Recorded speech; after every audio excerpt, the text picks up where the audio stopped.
Another day, another basketball stories na naman ang pagkikwentuhan natin.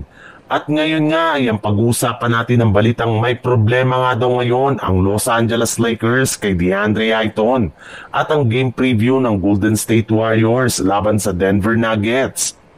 Sa kabila nga ng ilang linggo na practice ng Los Angeles Lakers ay hindi pa rin nga sila nakakabuo ng chemistry sa kanilang bagong lineup. Hindi pa nga gamay ng bawat isa ang galaw at play ng kanilang mga teammate. Mismo ang kanilang center nga na si DeAndre Ayton ang nagsabi na masyado nga daw silang confused sa mga ginagawa nilang pick and roll plays ni na Luka Doncic at Austin Reeves. Eto rin naman nga ang mismong rason bakit nagkaroon sila ng napakaraming turnover sa kanilang game. Marami na rin naman nga nakapansin parati nga daw off si Ayton pagdating sa timing sa kanilang mga ginagawang plays.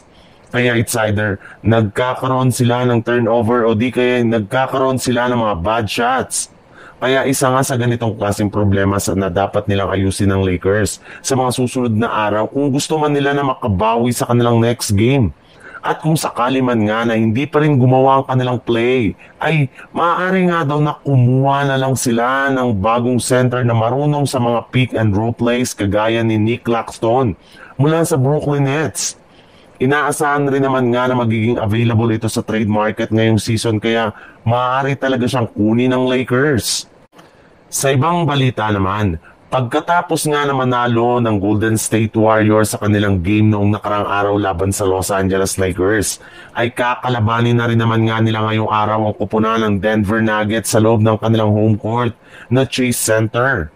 At bago pa man nga magsimula ang kanilang laban, ay inanunsyo ng Golden State Warriors na hindi na naman nga dito maglalaro ang kanilang mga players na sina Alex Toye, Moses Moody at si DeAnthony Milton na pare-parehong may iniinda ngayong injury sa kanilang mga pangangatawan.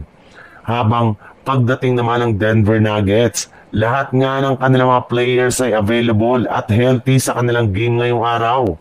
Pero sa kabila nga niyan ay nananatili pa rin ang yamado sa kanilang game ang Golden State Warriors dahil hawak pa nga po ng kanilang team ang home court advantage na maaari nilang gamitin para makuha agad ng mas maagang momentum ng laban.